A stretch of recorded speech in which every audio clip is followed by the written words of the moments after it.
Yo guys, welcome to the last lap. Don't forget to drop a lovely, juicy 5-star rating if you're watching on Apple Podcasts or Spotify. Hope you enjoy, and let's get into it.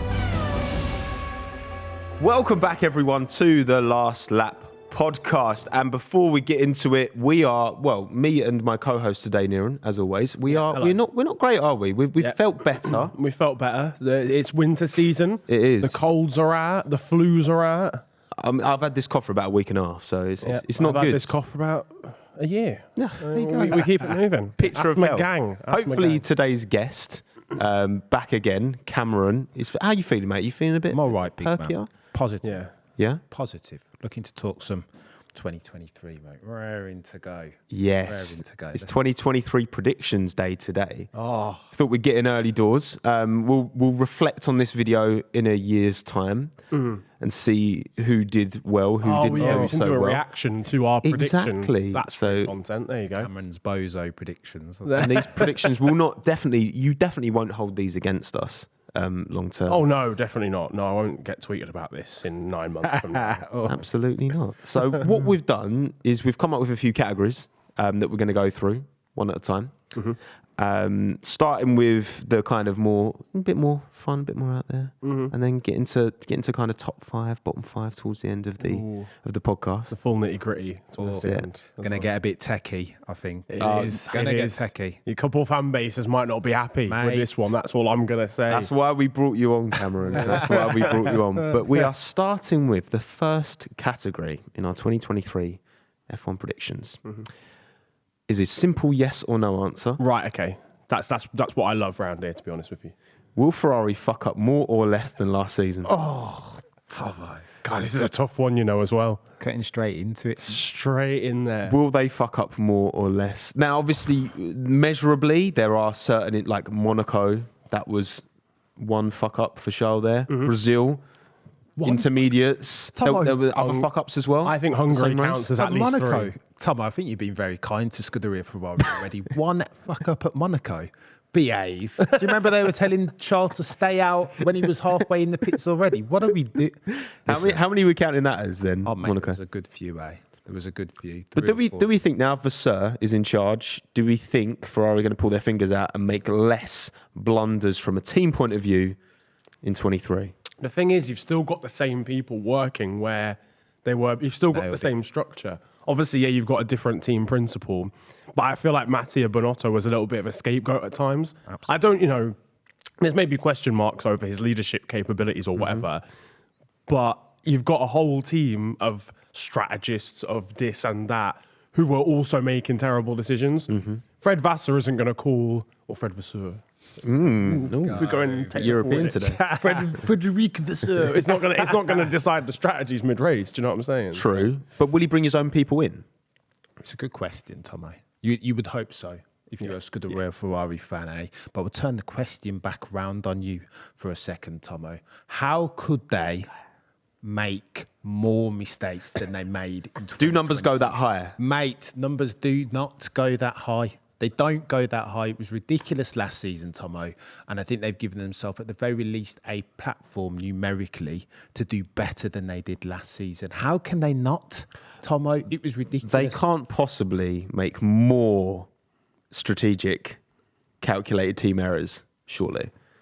Strategic. Surely this Because has to be a less.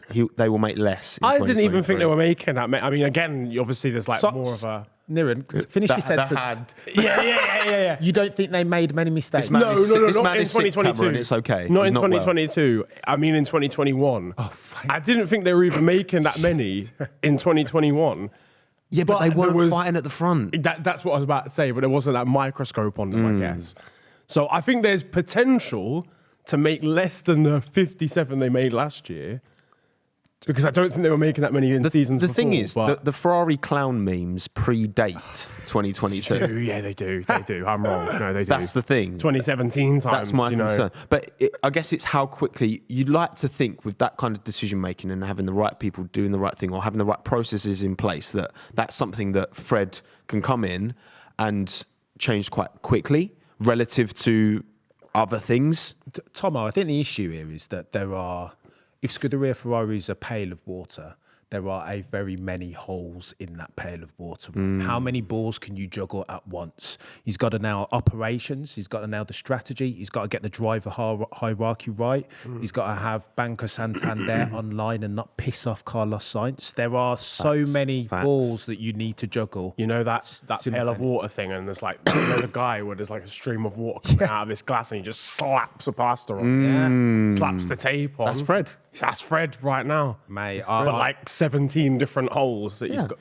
there's a lot in there to do. I hope Fred can do it because we all want to see a competitive season next year, right? And Ferrari could facilitate that if they sort out. But it is a very many holes of in that pail that they need to plug in. That's the issue. It's a sieve, mate. That's what it is. Yeah. But listen, the car's in a good place. I'm confident that Ferrari will not fuck up more in 2023 than they did in 2022. Yeah, I agree, because my logic is that they can't physically do more than they did last year. They would have to try. Yeah. Even then. Just No, but you know what it is? I think if they tried to fuck up more, it counterbalance. I think they would actually then...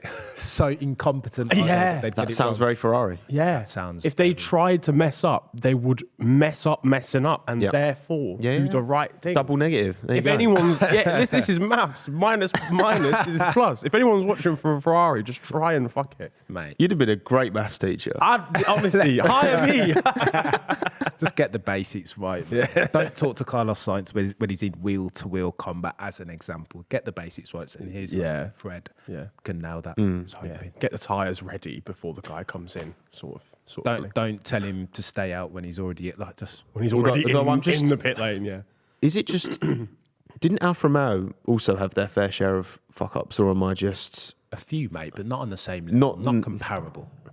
In terms of the number and But again, when you're fighting for wins and you're at the front, there is going to be more scrutiny. So it's different. No one's really paying attention to the nitty-gritty of the strategy. The only thing I'm saying is I don't think Alfa Romeo was it wasn't the tightest kind of ship when it comes to strategy. I think there were numerous instances where they didn't quite get it right. But again, not to the extent of Ferrari. Not as visible, mate. Not telling their drivers to go out on bloody Inter when it's full wet at Brazil, as an example. But I digress. That's fair. That's fair. All right, so we all agree Ferrari won't fuck up more in 2023 than 2022. They physically can't. Next category.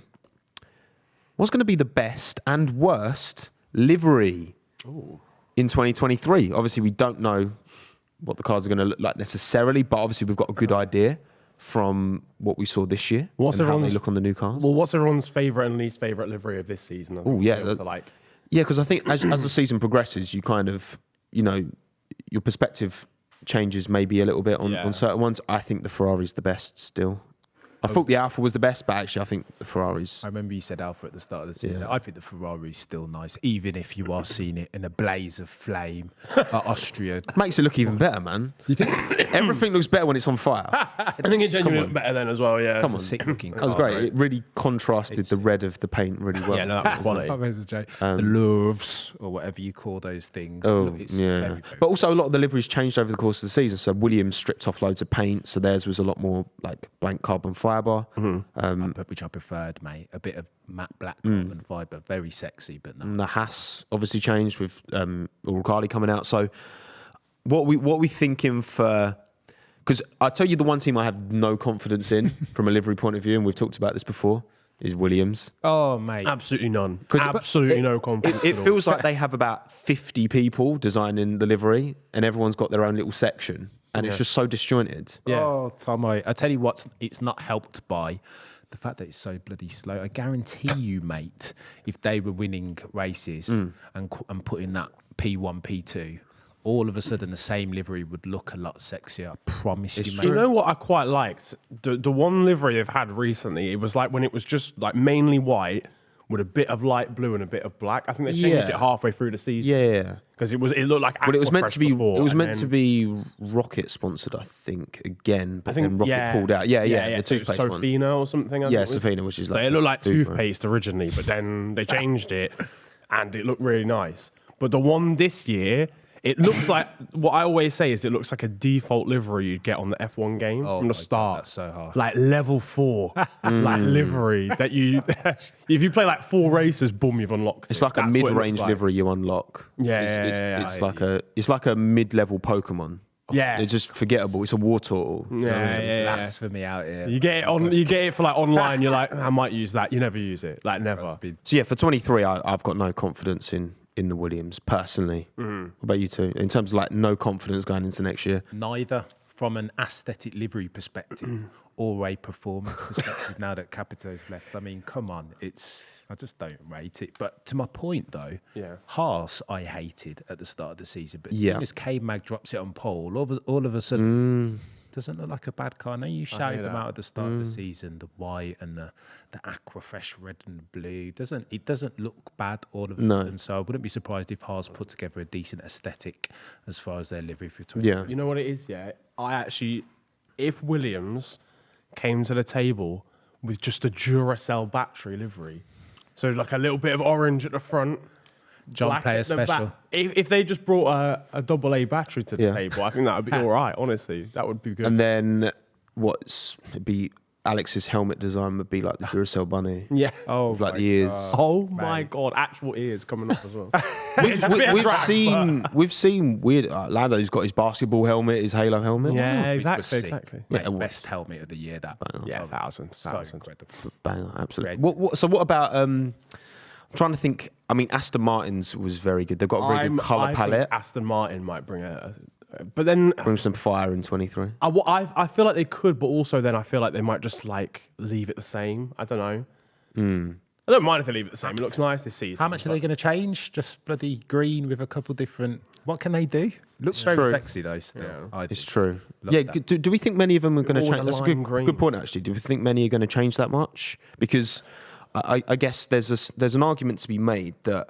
So you look at, I don't know, the McLaren of the early 90s, late 80s, and it's like that Marlboro livery was the same year after year after year, and that made it iconic. And that's why, we never see much of a departure from Red Bull. They've made their livery quite iconic. Mercedes in more recent years, I know they had the all-black livery, obviously, but that kind of fundamental silver with the Petronas swoosh along the side, that's fundamentally stayed the same. So in terms of big change, it's like McLaren I expect to stay quite similar. Because they've already rolled out their Formula E livery, which is very similar to their current F1 livery. It's all about branding these days now, isn't it? And if you can keep a strong brand for like a few, 5-10 years or whatever. This is what I mean. I think Williams don't have that identifiable. Their liveries have been completely different over like the last 4 years. They don't have a brand identity as far as their aesthetic. I agree with you, mate. But again, maybe they start winning some races or getting some points, and that comes to the fore. It all looks different now. All look different. Well, there was many banging liveries back in the 90s, like that MTV purple one that's sick. And because it was orange at the arrows, bring orange arrows. So I mean, you need to they're not as memorable as the McLaren, as the Williams, as like all of these, or the Benetton or whatever, because they weren't at the front, like you say. If they're not at the front and doing bits, then they kind of bring back Jaguar as well. Elite liveries. The early 2000s had the best liveries. Yeah. Easy. Facts. What is the best livery ever? I know you'd have done a video on this. It's got to be the MP4. The marble. You can't ask a man like me a question like that, can you? This early in the morning. Yeah. You know what? So of more recent times, I think the Toro Rosso was the blue one. Sexy. Gold, with the reds, the metallic, the silver, blue and the red, iconic. That's I'm interested to see AlphaTauri actually. Do you reckon they'll flip it back again? That's what I mean. They just keep they had the white and then they just invert it. I didn't mind the latest one. The white and the blue it grew on me. I just thought the car looked a bit chunky, almost like along with the livery. Oh, but Niran, you're talking like about a fridge. Different there, right? Yeah, I know. Yeah. It was just how they kind of merged together. I think it looked a bit like a fridge. It's so harsh. So what like a dishwasher? Hey, look, you get those like Smeg fridges, which are really nice. So Harry Maguire said, how dare you? So what we saying? Stinker for 23. I'm saying Williams livery wise, stinker. Yeah, well, what's the smelly one? Disagree. Is there any other teams that are? Haas could bring something poor to the table as well. No, it's going to be Williams. It is going to be Williams realistically, mate. Okay, and then banger. Scuderia Ferrari. as always. Although, mate, I tell you what, Mercedes towards the latter stage of last season when it became fast. I really hated it at the start of the season, but It did look better. mate, the By the end of the year. the like winglets like tinted with the Petronas green, mate, it looked from certain angles, certain light. I'm sorry, sexy cars are fast cars. 2019 Mercedes, one of the best looking F1 cars. Ever, I think unreal. That livery, the setup, and it was rapid. The Ferrari, beautiful, rapid. Wait, 2019, was that the black livery? Or was that No, that was one before that. So yeah, it was the silver that faded to the black. So Mercedes always just looks like an evil villain. Apart from this year, it looks like a West McLaren. Oh, that's a serious one. Bring that back as well. Icon. But yeah, the 1 year they don't deliver a banger Yeah, no. where the car just looks like I don't know. It doesn't look like an evil villain. Yeah. You know what my shout is actually? Alfa Romeo. I feel like they keep making these liveries that are like almost like, oh my God, that is essential. Well, we know it won't be Alpha for much longer. Actually, true, this is the last year of Alfa Romeo sponsorship. Oh, 2023. what? So it becomes... They pull out at the end of 23, again, maybe. and then it's back to Sauber for 24, 25, and then Audi it's from Audi. 26. Mazda. We don't know, obviously, for 24, 25, whether Audi will get like a naming rights deal or maybe. Mate, So this is the last year of Alfa Romeo. And I will tell you what, when Audi come in, that bloody dog concept they put together with the orange, it needs to look sicker than that, right? That Audi concept. There's way too much paint on it for that to be. Do you not like? It's just going to be another grey team again. Yeah, Can we stop this, please? We had this like 10 years ago. Do you remember when Sauber was grey as well? I was like, lads, come on. You know what annoys is they'll like they'll release one of these like paint, you know, the AlphaTauri like paint livery that they did for Miami, which was just on a show car. And Williams did like an American one with all the American. I was like, put that on the car. Yeah. And then they just do the. Mate, too. It doesn't make sense. Well, no, because it draws eyeballs. Like this is why McLaren did the Golf livery at Monaco, because it drew eyeballs and people loved it. So they're gonna. I'm sure we'll get a few special editions this year. Fingers crossed, mate. Maybe Alpha pull something out. I've just clocked actually why you like the Alpha livery. Denso, Supra, Yes. Gran Turismo. Yes. That's why you're Yes. onto It's it. like the old Toyota. Yeah. Kind of not quite as chaotic with the pattern, but I just clocked it. What, the Super GT one? yeah. No, you know the F1 Oh, right. F1 Sorry, yeah. with the white and the reds. Yeah. That's another absolute worldie. Okay. Okay. So yeah, I think best. I'm saying I'm also saying Ferrari. All right, Revert to Ferrari. type. Boring pick, mate. But Revert to type. Most unreliable car in 2023. Now, There's some contenders here. There are some contenders. Should we run through the nominations? Alpine oof. Yeah. goes without saying. Fernando Alonso had 6 DNFs in You have to 2022. understand, Fernando Alonso's not there anymore, so the car will magically get more reliable. This is this will- happens. that will this happen. happens very often to Yeah. Fernando. This is Yeah. true. This is true. Who else? Who else we got an honourable mention for? I think Alfa Romeo have got to get a shout. Absolutely. Guanyu blew up multiple times last year. Absolutely. Yeah. And the low-hanging fruit pick again. I feel like this is a common theme. to be. Scuderia Ferrari have to get a worthy mention for going up in flames. Absolutely. Dropping the ball, man. I think they get a shout for unreliable team more than unreliable. I thought the car wasn't like quite. It wasn't Yeah. too disastrous. I think where Alpine were having so many instances, whereas like they had at Mexico, they had one of the pistons broke, which is like such a old, like that never goes wrong in an F1 engine. That's like such an old school thing to happen. Like usually it's some like weird hydraulic like line that's and it's just, Electrical faults. no, whatever. piston just broke. Mate, Like- standard. Yeah, Scuderia Ferrari, mate, I'm telling you. But I was going to say as well, so in terms of engine specifically, teams are allowed to bring reliability related upgrades, not performance upgrades. So you should expect all the engines to be a little bit more, because it's in Ferrari's best interest. Why, to make a howitzer of an engine that goes like the clappers, but sometimes breaks because you can engineer that out over the course over the of next 3 years. Yeah. Yeah, exactly. But I'd argue, Tommo, it's more than just that, right? Because if you look at their maximal velocity, their straight line speed, as versus the Honda Red Bull Power Unit, whatever they're calling it these days, still an adverse delta, right? They were still slower. So it's not just, I think it's a bit of a misnomer that lots of aficionados are putting out there, that all they need to do is sort out their reliability. Yeah. It's not that. It's more than that.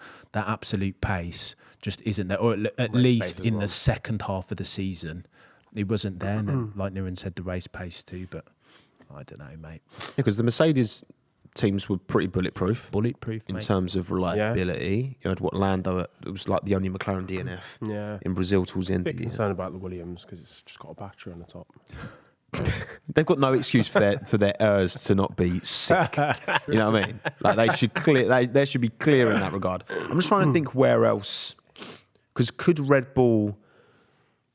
I'm just thinking, right, once the battle gets tight at the front, I'm thinking it's going to be one of the top 3 teams, because if the battle at the front, if Mercedes do join that and make it a top 3, there's more incentive for teams to push it a bit more and not go as, like, say when Max Verstappen's 30 seconds ahead, they can turn the engine down a little bit, they can save, lift and coast a bit, calm. But when it's like balls to the wall at the front, I feel like the top 3 teams are the ones who are most likely to trip up from a reliability point of view. And in that case, I would probably, it's hard to not say Ferrari, maybe Red Bull as well. I would back Mercedes to be reliable. That's the way Yeah, they've proven that last season, I think. Yeah. So, But same point on Mercedes, right? Because they were they balls to the wall for the most, but they were just like, for the most part, They didn't for 4th and 5th. They were in that uncanny valley most of the time, weren't they? It's a brilliant point, though, on Red Bull, because we saw the first 2 races of last season. Yep. Yeah. Again, when dialed up to 12, that they weren't bulletproof as far as reliability. I think that's a brilliant point, mate. And for the most part, who was challenging them last season, right? Max was out there dialing his engine down to 8 out of 10, if that's even a bloody scale. They weren't getting pushed, so I don't think we saw them either at maximum pace or at the tough end of their reliability, right? Because they just weren't pushed. Because that's the I do hear that. And if they're getting pushed next season, which hopefully they should be, with Mercedes Be a different bridging the gap a little bit, Ferrari hopefully ironing out some of the problems they've had. I'm going to say Red Bull. So Is it? go hard or go home. I'm saying I like Red Bull. that from you. I'm saying Red That's a Bull. balls to the wall shout. Why not, man? Scuderia Ferrari for me. Yeah, and with all the information we've collated there about the top teams, I'm going to go with Alpine. Fair enough.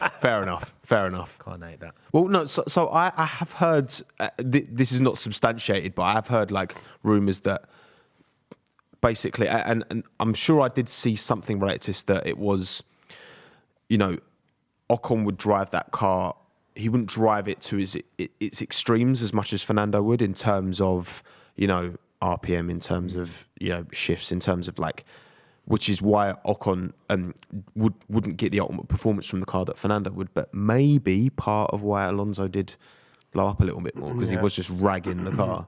Which, I mean, he's got to be ragged, man. I'm sorry. Standard for Fernie. He's going to extract that. Well, that's his gift, right? He's going to extract. You can't ask him to drive at 95%. Mate, he's going to extract every tenth out of every car, right? He's just that's. If the car can't handle it, that's not on him. That's Fernie's MO. Always been it, man. All right. This one's going to be good. Let's go. Most chaotic team pairing.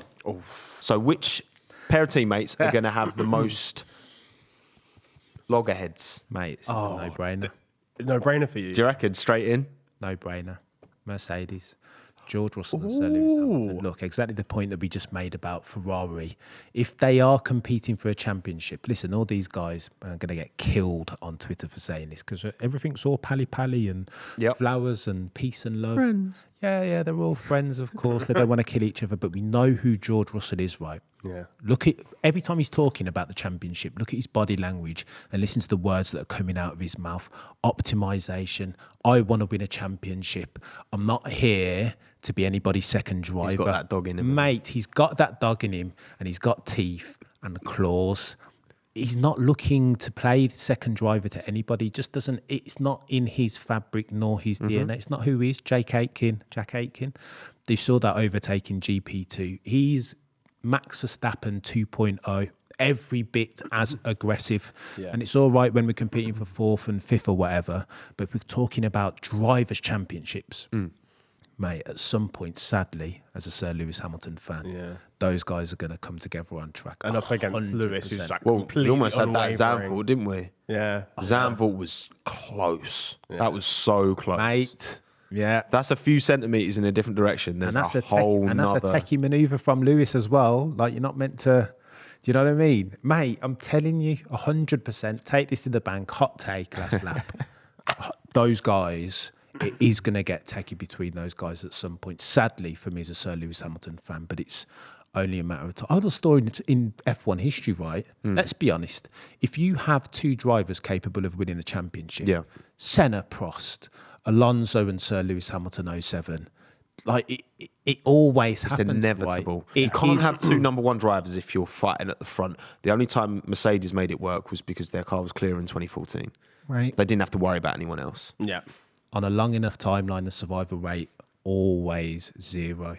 Can't have two number one drivers in the car. And long term, it's a brilliant play from Toto Wolff. But in the short to medium term, I think they could be. Yeah, right here, right now, it's going to be next. Obviously, you've got an immediate replacement for Lewis when he does decide to retire. Beautiful stuff. That's great. That, but yeah, for now, This transitional period could actually be crazy. I didn't think about that. And how much patience can one man have? So Lewis Hamilton's he's burdened with all the development and the extra kilogram or whatever grams. Like, he has been super patient last season, right? Mate, he's a patron saint, but that patience can only last for so long. At some point, mate, inevitable. There is no way, like, especially after 2022, that Lewis is gonna. He's not having that. Be prepared for anything other than a car that can compete and perform. Yeah, 1,000. Yeah. Not having it at all. Not having it. And even George, was it? Do you remember, like, toward? I can't remember the race. Maybe it was Brazil. Do you remember George was like, listen, anybody else, and I would have run him off. Do you remember when Lewis hung him out to dry in the exit of like turn? Yes. Turn 3? Yeah. And George was like, anybody else, Yeah. and I'm running them into the barrier, mate. He's telling you everything you need to know. It's gonna at some dropping point. those little. Lewis is going to these become little anybody else next season. At some point, chaps. And look, sadly, Lewis has got the XNDA. XNDA, yeah. Yeah. Diss track. Drop That's some what I'm bars, saying. man. Drop some bars. Drop some heat on George next season. mate. I want to see an EP of disses on George Russell. Phenomenal. What do you reckon, Niran? Because there's a lot of There's some honourable mentions here. I think, there's a lot definitely. of very good arguments. Yeah. So driver we've got obviously the French connection at Alpine, Esteban Ocon and Pierre Gasly. Allez les bleus. Long running dislike of each other. Oh, God, I've just thought about the World Cup. It didn't come home. It didn't come home. For anyone, just spoiler alert, it didn't come home. Come on, Messi. Yeah, Come on, Messi. Let's go. Echo. I hear that. So you've got obviously the long-standing rivalry and dislike of each other there. They've been posting like, "Oh yeah, we're friends again." They ain't friends. BS. They ain't friends. That was just like a little bit of PR. Yeah, I think if their relationship has improved, I think them being teammates at a competitive team is going to quickly undo all momentum and movement. You that can't they have two number one, and they're both going to want to be number one. Yeah, Oldest Ocon's been story there in for a F1 while. Gasly is a household name who's been the top of the midfield. Obviously not last season, but had been the top of the midfield for a little while. Yeah. His stock was extremely high before last season, maybe lowered a little bit, but not like that crazily. It's a good driver lineup, and it's pretty even and equal as well. Absolutely, yeah. Like I can't really. I think I'd lean towards Gasly if it came down to it, but it's going to be very close. I don't know between about those that, two. Niran. I think I've always rated Ocon. Ocon's great as well. I think he's got something. I think he's got something. dog For in him. Ocon has to beat Gasly. I think he he's got has some. to. Yeah, I think he'll. Pressure's on. I think he's a talented driver, Ocon. Like one of the last ones to beat Verstappen. He took it to Fernando a number of times over the last 2 years. Tommo, what's that saying? If you rate Alonso, what's that saying by extension? It's true. Mate. Just realised as well. Do you remember all the little incidents that obviously Fernando and Ocon? I mean, I know it's Fernando Alonso. He has incidents with everybody, but the little squeeze at Budapest, and Fernando was like, "I've never seen anyone defend like that." The incidents in Brazil. They had a Zandvoort squeeze as well. Obviously, Alonso was involved, but so was Ocon. A lot of them came from like very, very aggressive defensive manoeuvres. Yep. Despite the fact that it was your teammate, there's then the long-standing sort of, we don't like each other sort of vibe as well. That could get crazy. Yeah, it all went from what was it? Ocon picked up Alonso after he won and spun around in celebration. Hungary. How quickly, just how fast the night changes. Yes, quite. These guys will kill each other. I think another honourable mention. One I'm interested to see because I think on paper it should be a bit dodge, but I think their characters it's easy to think that it won't be. I think I know where you're going with it. I'm not saying them. I'm just honourable mention Norris Piastri. I knew you were going to go there. Because Lando obviously is going to want to do exactly what he did to Daniel, to Oscar, to establish himself, and he wants that McLaren to be the package to take him to a world championship, and hopefully it will be. But then obviously Piastri's coming in with all this pressure, all this expectation, all this drama that's unfolded around Alpine. He's coming into this seat. He's replacing his countryman who's got bodied by Norris, let's be real. And he's going to want to do everything to prove that he can make up for the shortfalls that Daniel had, and he can adapt to this package, which, being a younger driver, you know, a bit more malleable in terms of picking up the style of this weird McLaren. Nailed it there. Like, I think that they're both drivers with a huge amount to prove. Lando's not going to be... You talk about patience with Lewis. Lando, I think, now is in a position where he knows if he gets a race-winning car, he can... As much as he hasn't won a race, he knows he can hang there. He knows he can do it. Of course he can do it. I think, Tommo, you've nailed it there with the nuance of that, the technical difficulties that Danny Rick had driving that McLaren. It's a diva of a car, right?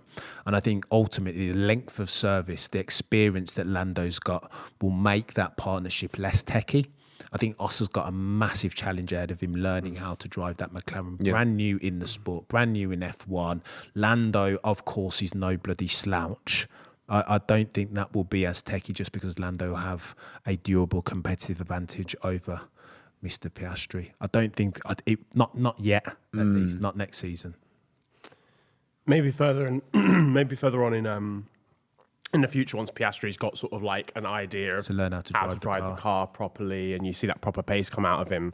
Because Piastri's a great driver as well. I mean, that's a sensational driver lineup. Back to back if we're to being back. honest. He's sick. He's Championships. Yeah, I mean... He's sick. That's guy- Leclerc. That's Leclerc Russell numbers. Yeah. Oh, yeah. No, he is that type of driver. Like, he is that guy that... I mean, obviously, you've had varying successes of that sort of come up before. I mean, Van Dorn was just super unlucky in a terrible car. But as soon as you give someone the car that's good enough to show the skill they have in Formula One, you see like a Leclerc and a George Russell who just do champion come-ups through F3, F4, GP3 and F2. It's mad. It is mad. But bro, it's another level to come into a series and have a car that's unstable under braking. If you've ever raced any type of car ever and tried to brake and then you experience this instability, it is disconcerting, chaps. Trying to drive a car 10 tenths, 10 tenths and unstable under braking.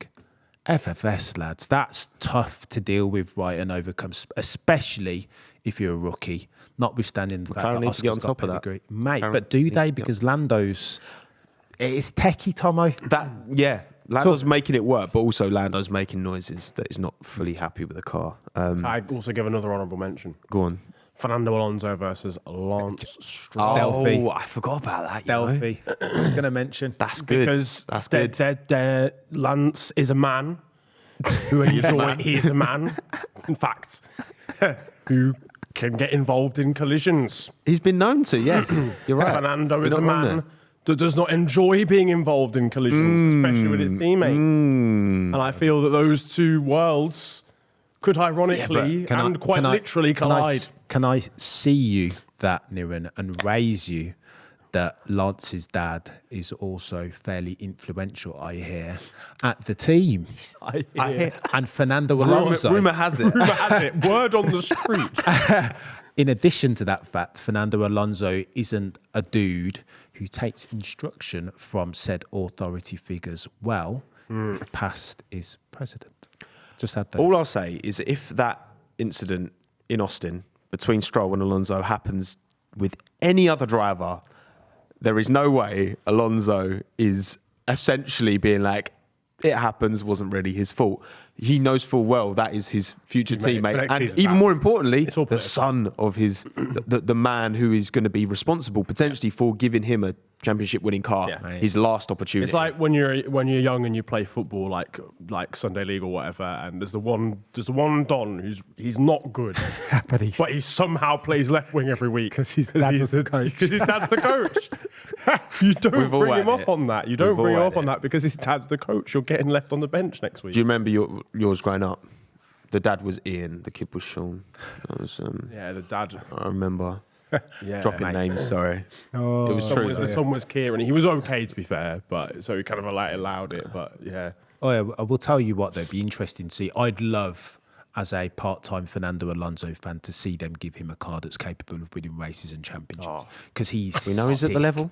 He is ridiculous, chap. Sack off the outcomes. Look at the processes last season. He was nailing it, doing all these crazy things, cleaning the grid to set up the overtake around Austria, around the outside turn one. Magnus, he's levels, lads, and it'd be a shame, a travesty. He's thinking ahead. Mate, he's 1,000 racing IQ. Yeah. 100%. So, will that be the most chaotic team pair? Are you sticking to Hamilton, Russell, Cam? I feel like it's more inevitable that Mercedes come together. It's been building, right? It's been bubbling for at least 12 months now, and at some point, God forbid, it upsets me to say it, those two are going to come together potentially with Alonso and Lance. That will happen at some stage. Yeah. But if I'm a betting man and I'm betting my mortgage, You're betting your mortgage, mate, on this one. Mercedes, take it to the bank every single time. It's going to happen. What are you saying? I'm going to go for Aston Martin. I agree in the sense that there is definitely going to be a coming together between George and Lewis. There's going to be tension there, especially if they're fighting over a championship. But I also feel that the different specific moments you're going to get out of Alonso and Stroll, you're going to get some ridiculous shit out of that, bro. You're going to get some stupid team radios. You're going to get incidents. You're going to get crazy interviews. You're going to just get mad shit because Lance Stroll's dad is such a high investor. It's just going to be crazy. So in terms of just like from a chaos perspective, Yep. I see a lot of chaos coming from that. Chaos, and that's the category. Stealthy one, mate. Ferrari. He was about to say. Look at that. My pick is Ferrari. We've not even mentioned them yet, but Ferrari, you've got Vasseur coming in, who's very close to Charles, and arguably going to be pushing that Charles first driver narrative. You can be forgiven for thinking that. But then you've got Carlos's camp, which is very strong. You've got his brother or cousin, whoever it is. You've got Santander, big part of it. His dad's knocks about the paddock a lot in terms of Carlos Sainz Senior. He's got a lot of influence. Spanish strategist still at Ferrari. Listen, I think that, and also the fact that Carlos, I think, is close to Charles and will push Charles. We talk about this year with Perez and Verstappen, for example. Perez, he's not close enough to Verstappen to really be a continual problem over the course of a season. I think Carlos is close enough to Charles. You forget, he outscored Charles. I don't think he outdrove Charles in 21, but he outscored him. And he was, I'm not being funny, if it wasn't for a few first lap bozo incidents, which some were his fault, some weren't. Would have been very close to it. Would have been closer to Charles in 22. So I'm actually going to say Ferrari. That's who I'm saying for most chaotic team pairing. And we're going to leave it at that. It's a good shout. Not chaotic now, but most one-sided team pairing. Ooh. Who's going to violate their teammate? Who's going to absolutely muller? On track. Max Verstappen. Of course. On track. Max Verstappen is going to violate his teammate, as he has been doing. He's going to violate his teammate. Sadly for the Mexican Minister of Defence, he just hasn't got pace enough, consistently enough around 26 tracks, has he? For Max Verstappen. He just doesn't do it. Okay, so around the front, the rear limited tracks, even Singapore and Monaco, that favours Checos, who might experience some success around there. But for the rest of them, Max Verstappen's just got him under manners. He'll violate him again. And let's not forget the help of the team.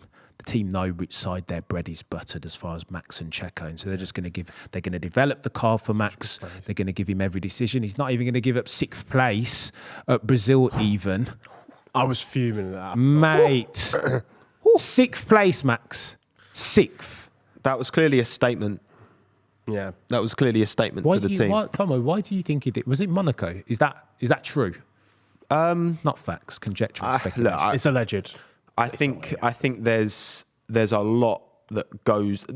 What I think is interesting about Red Bull is there's clearly somewhat of a dynamic where you've got Red Bull Racing, which is obviously Christian Horner's top dog there, but then you've got Red Bull as the company that supports Max, and obviously that goes through Helmut, and obviously you've got, Max has got his team, just like Charles has got his team, just like Carlos has got his team. And, I don't know how much of that is to do with a degree of... I don't think that can all be like with Mercedes, where it's just Toto Wolff and there's no different agendas. Stakeholders. I mean, I'm sure like Lewis has got his team, I guess, but it feels like, and George the same, but I don't know, it just feels a lot more cohesive, whereas you've got this clear figure of you've got Helmut and you've got Christian, who are like two kind of separate figures working for the same team, but also slightly have their own. It's like Helmut leaked the Ricciardo news, and then Christian was like, "Oh yeah, Helmut's just. I guess yeah, Daniel Ricciardo is going to be our third driver." It's like, well, that wasn't meant to be announced, but yeah. So I can only think that it's maybe related to some kind of dynamic there, but I mean, your guess is good as mine, to be honest, mate. To the original question, though, yes, it's going to be Red Bull. I can't think of another lineup, really, where someone's getting... and it's no disrespect to Sergio at all, but I think, Max knows how to extract the most out of that car more. Max is just an unreal driver. He's just come off the back of winning 15 races. I know there will be a bit more competition next season, or hopefully, from Ferrari and Mercedes, but I don't think that's going to stop him beating Sergio as consistently as he did last year. I don't see any difference or anything that's going to change that. The only other pairing that comes to mind that I think, because I guess when we reflect on this, we'll look at like the percentage difference, I guess, or something. Maybe Williams. No, I'm thinking Aston Martin, actually. Alonso, Stroll.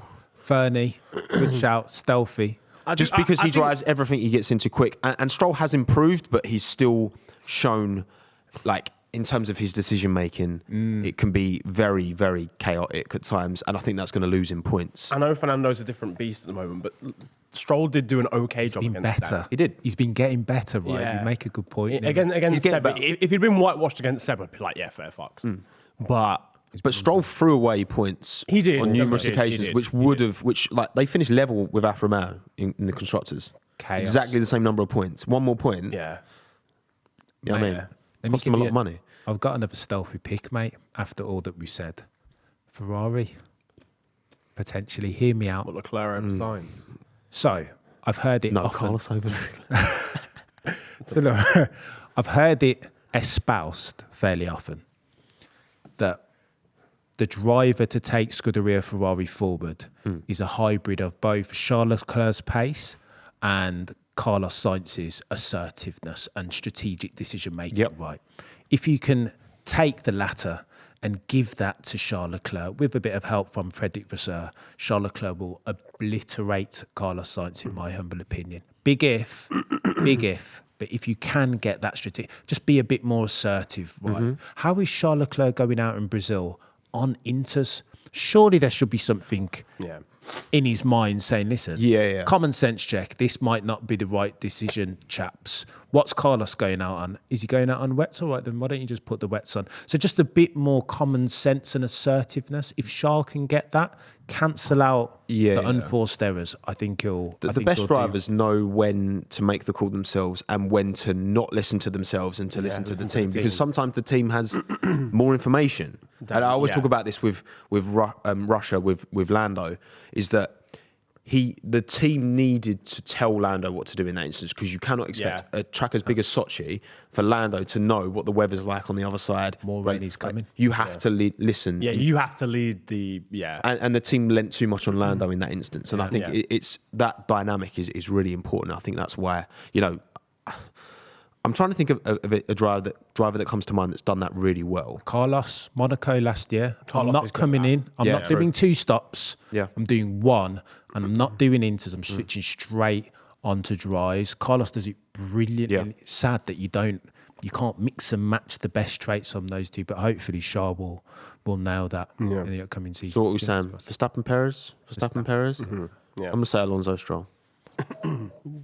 We'll see. Controversy. But look, I hope Lance is still very young. He's very experienced in F1. Don't get me wrong, but he's still a little baby. Okay, we're going to have a couple of most improved sections here. Maybe we'll clump these together. Right. So, most improved constructor, most improved driver. Ooh, mate. So, I think constructor-wise, I have to say Aston Martin. Because I think the trajectory towards the end of the season, I think they're challenging now for best of the rest. If you look at their pace in the second half of the year. In comparison to where they were at the first and that car was a bathtub at the start. Yeah. and their new facilities it's not going to be ready in January, it's going to be ready in like July, I think. But they've got, Dan Fallows is like well on board now. Fernando in the team as well. Yeah, Fernando in the team. They've got a lot of ex-Red Bull personnel who obviously, I guess, starting to find their feet somewhat. I think Aston Martin, they finished P7 in the constructors. I think they'll be right up there. If any, maybe even it depends if Ocon and Gasly start colliding too much, and I don't know. I think Aston Martin are going to be a big jump up. That's a big shout, mate. With Alonso at the helm, you would expect there to be a material upside. Yeah. Alonso is just ridiculous. But I feel like we've answered this question already, Tommo. How can Ferrari be any worse than they were last year? They have to be. If they just behave themselves and tick the most obvious boxes, how can they not be the most improved serious team? improvement. Yeah. Well, listen, the Tifosi have been asking this question for what? 15 years. If they just behave themselves, but they can't seem to find a way to do it. What about any of the lower teams, like a Williams, like a Haas, like a Alpha Tauri? Alpha Tauri is a good shout, I think Alpha Tauri is a good shout, but you kind of also don't know what you're going to get with their driver lineup. Yeah, I think the car will be better, but I don't know. I think the car has to be better. Like there was such a big drop off between 2021 and 2022. But the biggest question mark for me of a driver lineup this year is Alpha Tauri, because I don't know whether we're going to get like a Yuki Tsunoda that performs as if it's his third season, or whether Yuki Tsunoda's reached his ceiling. Yeah. I don't know what we're going to get out of Nick de Vries as well. Technically a very solid driver. That could be quite chaotic. It could be, yeah. But just a tad. Both trying to assert their authority. Yeah. Just a tad. Chaps, McLaren, stealthy pick as well. Yeah. I know they've lost Andreas, but with two drivers that can be relatively bang, two even-ish drivers, or at least, let me say this. I feel like Piastri can take the team on more than Danny Rick was doing, right? So again, if we're talking about material upsides as versus last year, then that I think they can improve a lot. Well, Daniel said this, didn't he? He was like, that quote, ignorance is bliss. And Piastri's coming in very ignorant, not in a bad way, but like he's not carrying it like years of F1 knowledge that Daniel Ricciardo was. He can jump into this car and more instinctively, hopefully, be on top his of entrance point rather than exactly. Daniel having driven loads of amazing cars in that sense. Absolutely. So what are you going for in terms? I'm saying Aston Martin, most improved. Ferrari. Sorry, lads. Ferrari. I'm saying Mercedes, because off the back of being just kind of like in that middle bit, that middle sort of in between the top two teams and kind of just the rest, they're actually competing for a championship next season. And mate, if they can provide the chaps with a decent set of wheels, that is. So it's a big if again, mate. It's a big if. Zero pod again. That's what they're going for. Bloody it's if buts and maybes. We're not doing absolutes. What about most improved driver? Because there's a big year for a lot of drivers. Big year for Yuki. Big year for Yuki. Big year for just Yuki, to be honest. No, big year for Ocon, I guess, in terms of just like... Big year for Checo, maybe, as well? Checo, yeah. Big year for Ocon, Carlos. Definitely. But who maybe let themselves down maybe in 2022, or just will continue to improve there? Because I think Gasly is a shout as well, because he had a poor 22. Yeah. It's a good shout. I think there's an elephant in the room, chaps, though. Sir Lewis Hamilton. Mate... He doesn't often have consecutive seasons that are where he's underperformed in inverted commas. Do you think he underperformed in 22? Bloody Nora, Tommo. It's a good question. 7-time champion, right? That's what we're benchmarking against. If you go back and watch 2007, this chap was... I still think he's the greatest that I've ever seen. He can steer, chaps. So if that's the benchmark... If that is the benchmark, then you've got to say that he underperformed. Lewis Hamilton at his highest peaks, Yes. underperformed marginally. Yeah, I'd agree with that. Absolutely. So Because his level is so high. Mate. The expectations are so high. If other people had that season in that car, you'd be like, Exactly. fair. Yeah. bang. If He Pierre doesn't- Gasly has a season like that, it's Yeah, the you're best. like, oh yeah, fair play, mate. It's Best best thing ever. Generally, he doesn't make mistakes. And we saw loads. Okay, so the Magnussen coming together, that was Magnussen. The Alonso incident, there were a couple, right, of balls dropped. And I just think, I don't expect to see, not two back-to-back. He doesn't miss very often. He's going to come with that fire next season. So most improved for me in that sense. Sir Lewis Hamilton, absolutely, mate. Most improved is a tough one, actually, for this. Because there's a few drivers who underperformed last season, but I'm kind of expecting them to underperform again this season. I'm not expecting Yuki to just come out of the traps and go boom, like absolutely unbelievable season. Even though I would love that, I love Yuki. He's a guy. Guan Yu Zhou was just performed well anyway last season. So to take like a really massive step again would be kind of crazy. I think Pierre is a shout, Lewis is a shout. I'm Actually, genuinely, I'm not sure. I'm thinking Gasly. Yeah. Look, I get the car wasn't great. The AlphaTauri wasn't anywhere near as competitive of a package as it was in 2021, and it was unreal in 21. But I just think that also Yuki closed that gap up massively to Pierre in terms of pace anyway. Like if you look at the average race pace, average quali pace, there was very little in it. It was like 13.9 in head-to-head to Gasly. So I think as much as Yuki took a step forward, I think Pierre did take a bit of a step back, and maybe that was part of it in being a bit mentally checked out, especially when the Alpine, door was knocked. I would say Gasly. You do like a Pierre, don't you? I do. Tommo. You're a big Pierre guy. I rate him through and through. I'm not sure I'm there with you, Tommo. I'm not seeing it. He's got potential. Again, most improved. A bang. It's the delta between Based where they on were in last 22 season, versus 23. Yeah, I don't think there's a crazy amount of drivers. That's a good shout. If you got rid of 22 and Yeah. just looked at 21, Gasly was unreal, and I think he'd struggle to hit those levels at a new team as well. But I think given he's going to a new team and given that the caveat around that, I think Gasly most improved. And a stealthy shout worthy mention, if you're talking in that sense, the delta between last year and this in points terms. Fernando Alonso, holy smokes, mate, he's going to smash it. Doesn't start breaking now that he's there. Oh yeah, can you imagine his car starts breaking? I would mate, probably he's going to wreck shop. Yeah, destroy, That would be his luck, wouldn't it? burn down. All right. Well, I think we'll go with two more categories now. Yeah. These are the kind of more binary. We just got to put our thoughts and feelings out there. Exactly. We're going to go bottom five and we're going to go top five. Drivers' Championship. Drivers' Championship. So let's start with bottom. Start with bottom five. Started from the bottom. Techie. Now we're here. Oh mate, the Williams guys. Sorry, Tommo, but Albon. Right, who's P20? Who's 20? Don't put Albon. No, it's not going to be Albon. He's had a disaster if it is. Because I don't think the Williams is going to be crazily uncompetitive.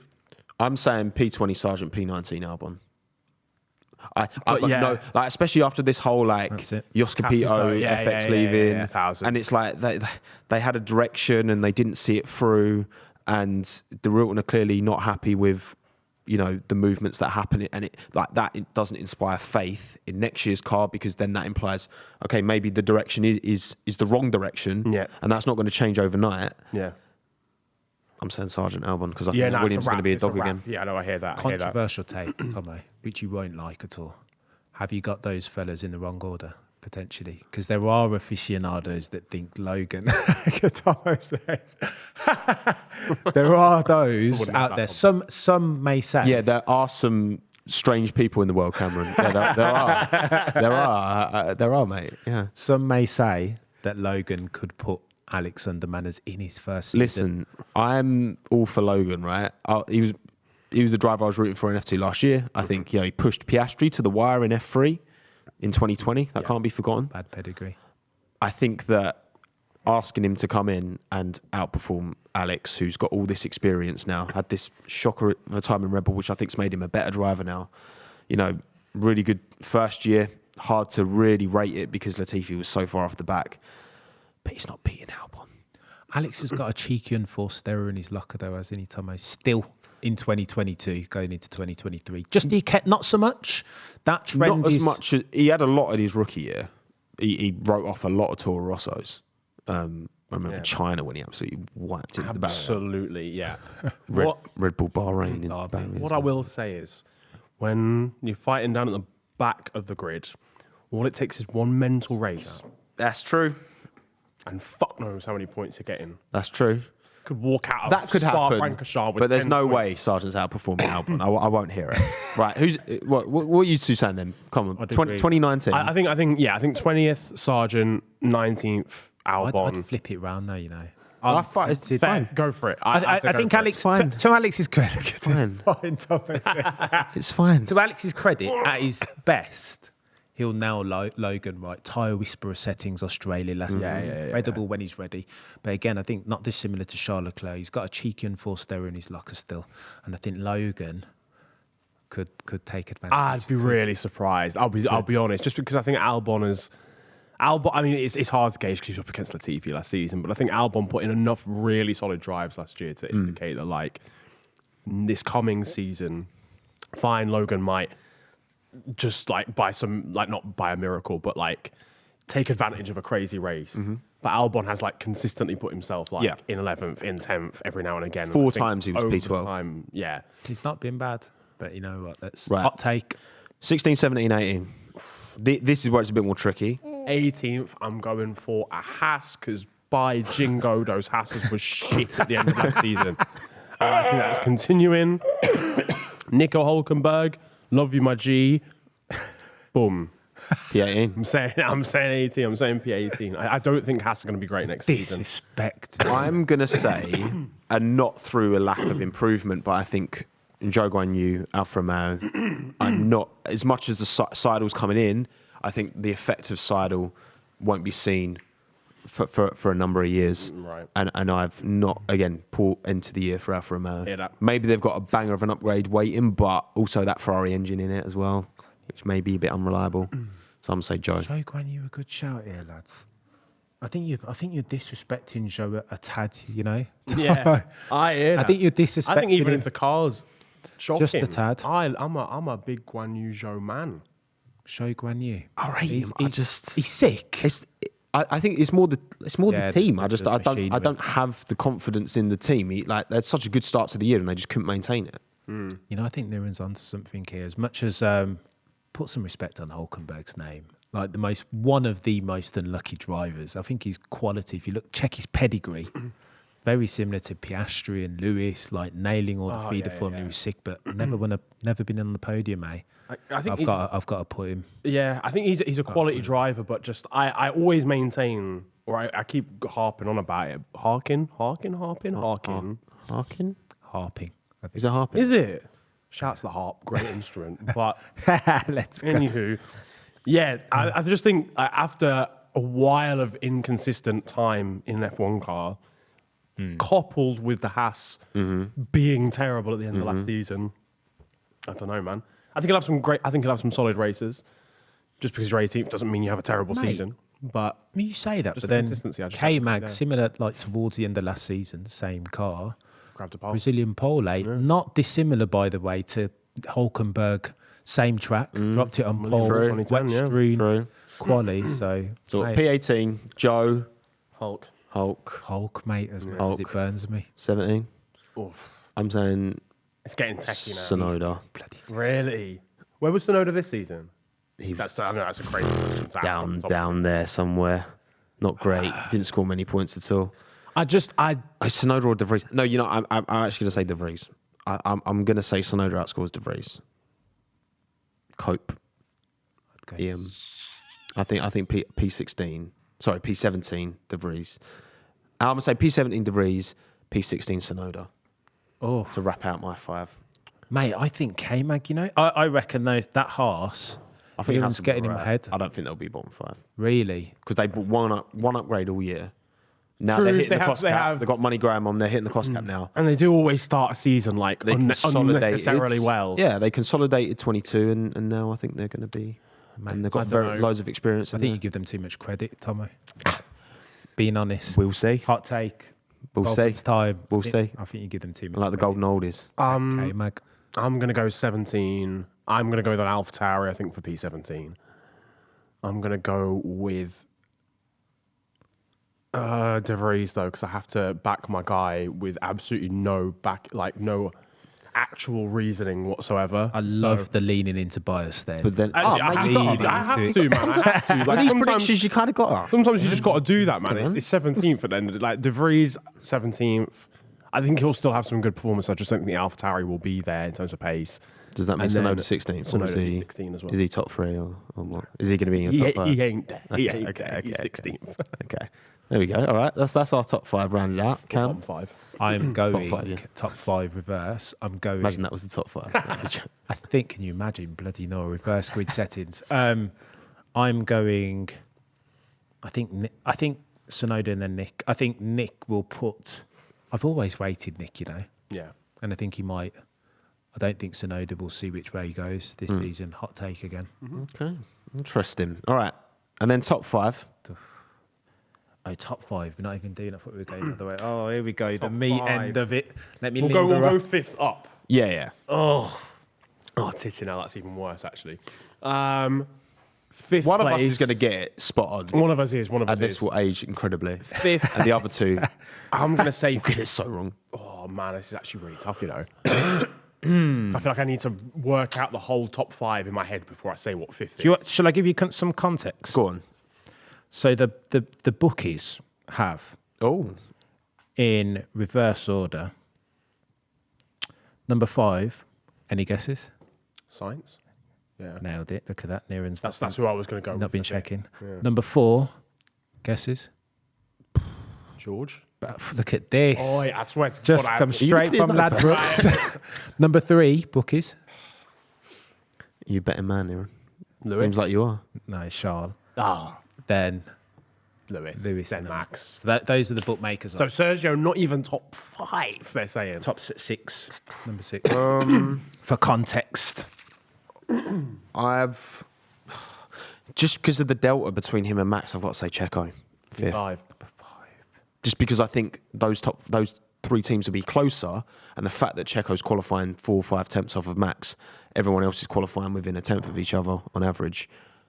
I think that's going to be his So you know what undoing. you've done there, mate? So you're putting Checo above. Is Science in your top 5? So this is the dilemma, Tom. That's the problem. That is is the exact Yeah, problem here. because I think You're going to have to drop one of yeah, the Ferrari bods. I think science Unless is he's dropping a Mercedes. because I just don't have. I misplaced faith in Ferrari going into this year, and they've hurt me. So I just think that science isn't going to be in it. I'm saying Some would say Checo P5. this is so difficult, you know. This is actually way more difficult than the bottom 5. Bottom 5 was like, oh yeah, just chuck Hulkenberg in there. I'm going to go for Carlos Sainz. Carlos Sainz P5. Carlos Sainz P5. Cam? Sacking off Checo. Am I? Oh, Tommo. I want to disagree with you desperately, mate, but I think you've nailed it. I think Checo. I think we might be putting some disrespect on Checo's name, by having him so low. And particularly if we assume that they're going to roll forward the performance of that Red Bull car, RB18 was a rocket ship. With RB19. 63% ATR. I mean, APR variable.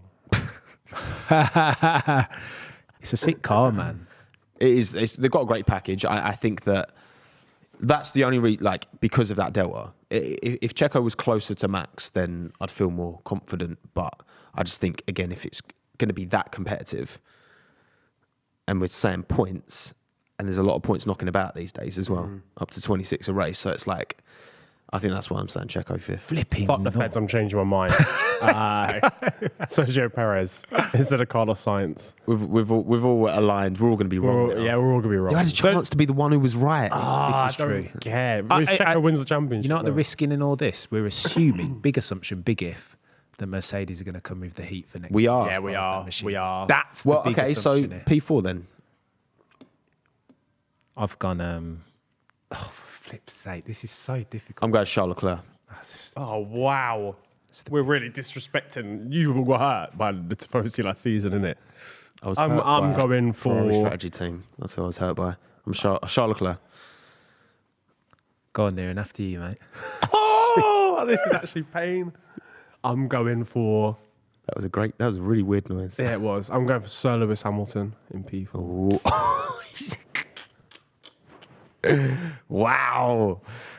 That's a face. That's a face and a half, that is. How and why, sir? Because I'm really scared that George Russell's going to beat him next season. I think they are going to have a car that competes, and I think he's going to win races. And definitely challenge for them regularly.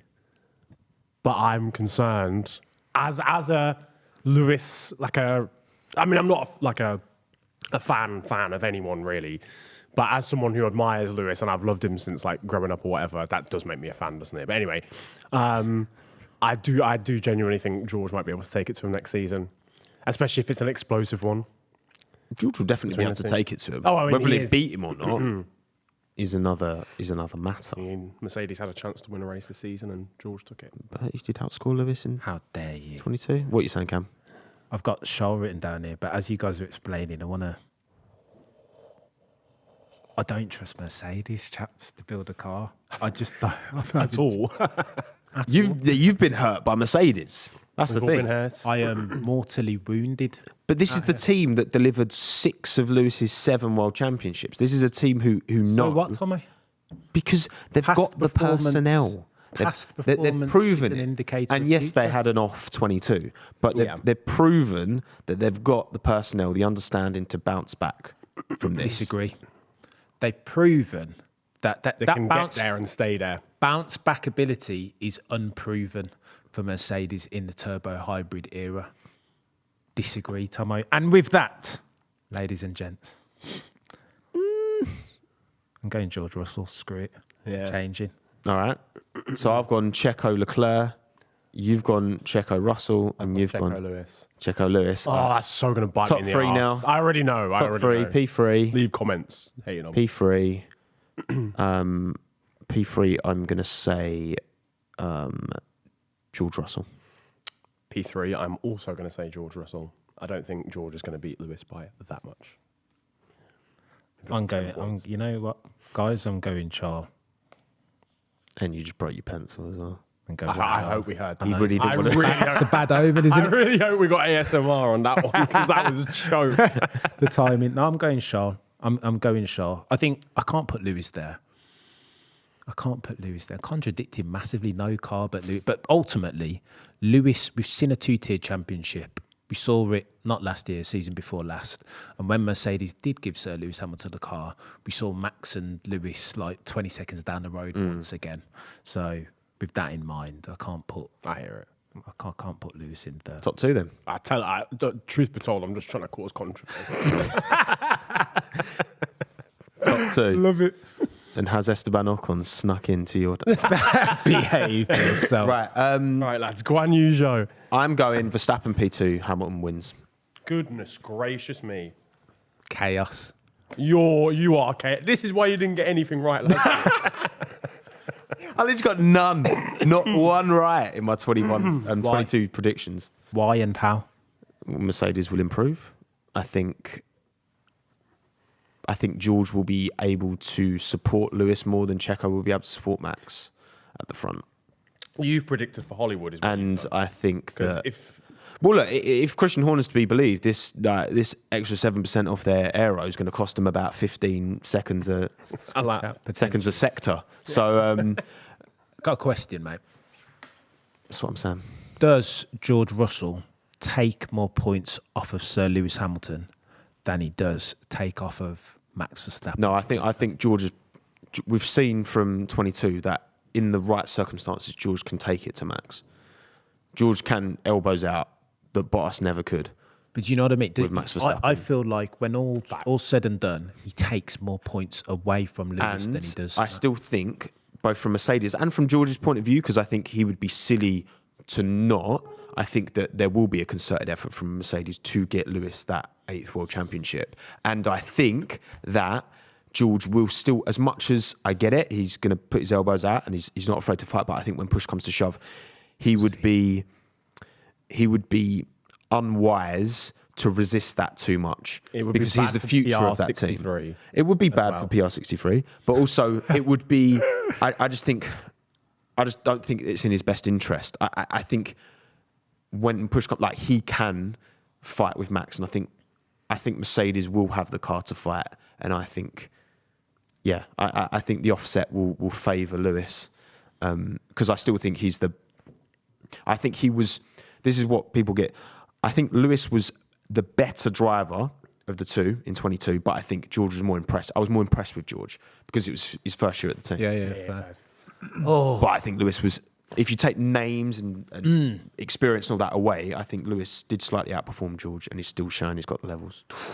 And he's so motivated. He's going to be so motivated. Like, he's motivated enough. You know what I mean? Mate, he's going to be on fire. I just can't. They're going to have to make a second Netflix documentary. Oh, Look, mate. I'm just banging these out. That's content. Imagine it goes down to Abu Dhabi again. Lewis wins his 8th championship. No, 12, Over 21. Verstappen. Let's not. They're not letting all the lap cars through again. The last lap stream will pop off. We'll get 6.4 million views if that happens. I swear down. But we're retiring early, boys. What are you saying, Cameron? I can't see that package. RB19 is going to be very strong, notwithstanding the wind tunnel penalties and whatever else. CFD. I can't see past Max Verstappen. I've got to go Lewis second. As much, look at me welling up as I'm saying it. Bloody no. Yeah. Listen, there's a couple of storylines here. F1 is a young man's game, first and foremost. Now, to your point, Tom, I'm not saying that Lewis is over the hill, by no means, but he's like 37, 38, and not very many people have ever won a championship at that age or older. Prost comes to mind, Mario Andretti. Yeah. He's another one, Mansell back in the day. There are, count them on one hand. Red Bull, just bloody quick as well, lads. Let's be honest. Adrian Newey settings. If you're an F1 driver, what car do you want to be in going into 2023, even with the penalties? The Adrian Newey car, surely. Then you've got Russell, chaps. Then you've got a Max Verstappen in his pomp, 24, 25 years old, super difficult to overtake. Tommo, I went back and watched the bloody Brazil Grand Prix You make last a good year. argument. Brazil You make a good 2021. Lewis has a rapid car, right? They dialed a new engine. Even with that pace advantage, the god-tier manoeuvre that Lewis had to pull on Max, set it up into turn one, then go on that to overtake that dude, man. Even Problems, more chaps. recently, first of all, that Red Bull is a bullet in a straight line. Mental. The pace advantage that had over, for example, the Mercedes. Now, obviously, I know if the Mercedes is going to bring a car that can challenge for races, then obviously it would mean it would probably be quicker in a straight line.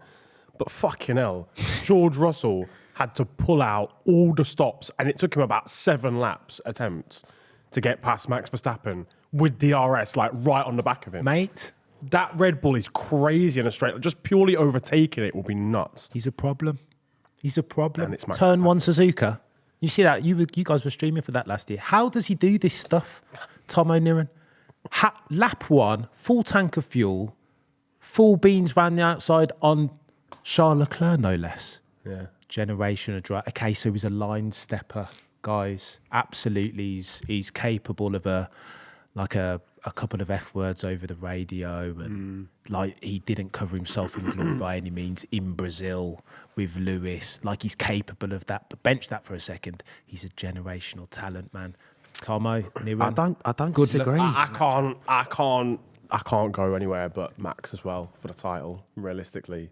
Burns Coming me. off the back of a 15 or 16 win season? It's 15 wins. 15. I mean, fucking hell, boys. Like, the guy's nuts. And as for second, I haven't used Guan Yu Zhou yet, so I'm There we go. Top 5 Ferrari done. Howler. Man like Joe. It's Leclerc. No, it's Leclerc. Leclerc. Well, there we go. Predictions done for 2023. It's almost Christmas, boys. We're feeling festive. Looking forward to the Chilling out, mate. Getting some rest. Spending some time with the family. Yeah, loved man. ones. being a daddy and a husband for once in my life. Good stuff. Good stuff. Come on, we love that. We love that. Thank you, everyone, for joining us. We appreciate you taking the time, wherever you are, whether you're watching us on YouTube, listening to us on Apple Podcasts, Spotify. Yes. What do they need to do, Niran? Yeah, drop do us the a people need to do? 5-star rating over on Spotify. Come on, it really helps us out. Make sure you do that if you enjoyed. As Tommo said, like and subscribe if you're watching on YouTube. And this man, Cameron F1 on Indeed. YouTube. Please like, subscribe, all that good stuff. check him All out. that jazz. Cam's channel is sick. Elite. You do bits, mate. You're too kind. Top. I am too kind. I'm far too kind. But it's been a pleasure. Thank you for coming on, mate. Don't be daft, mate. It's been a privilege. Get well soon, Niran. Thank you very much. And you too. Yeah, I know. Come on. Yeah. Sick nuts, Hopefully yeah. before Christmas. Hopefully everyone enjoys their Christmas and their festivities. Hopefully next season is the gift It's going to that back. keeps on giving. I'm excited for 23. Should be sick. We'll see you there. In a bit. Ta-da. See you. Adios.